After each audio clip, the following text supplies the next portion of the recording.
இப்போது ஆச்சி ஜாம் ஒன்று வாங்கினால் இன்னொன்று ஃப்ரீ வழங்கும். மணிச் செய்திகள் இணைந்து வழங்குபவர்கள் அரசன் சோப், ரொம்ப ரொம்ப நல்ல சோப்.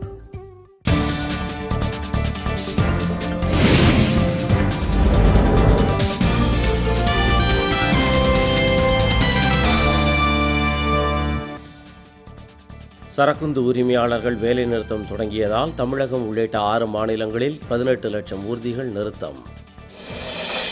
நெடுவாசலை தொடர்ந்து நாகையிலும் ஹைட்ரோ கார்பன் திட்டத்தை நடைமுறைப்படுத்த நடுவண் அரசு முடிவு, விவசாயிகள் எதிர்ப்பு. பழைய குடும்ப அட்டைகளுக்கு பதிலாக புதிய நவீன அட்டைகள் நாளை மறுநாள் விநியோகம். கிருஷ்ணகிரி அருகே மர்ம பொருள் வெடித்ததில் தெருவில் விளையாடிக் கொண்டிருந்த சிறுவன் சிறுமி படுகாயம். மதுக்கடைகளை மூட வலியுறுத்தி நடைபயணம் மேற்கொண்ட குமரி அனந்தன் தலைமையிலான குழு வேலூர் வருகை.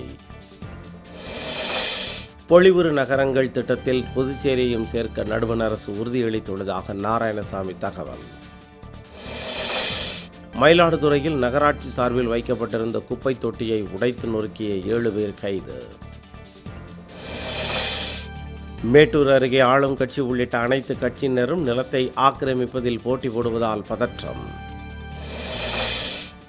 நாகர்கோவிலில் பணம் தருவதாக கூறி திரைப்பட இயக்குநரை தாக்கிய 2 பேர் கைது. உத்தரப்பிரதேசத்தில் மகா கோஷால் விரைவு தொடர்வண்டி தடம் புரண்டதில் 12 பேர் படுகாயம்.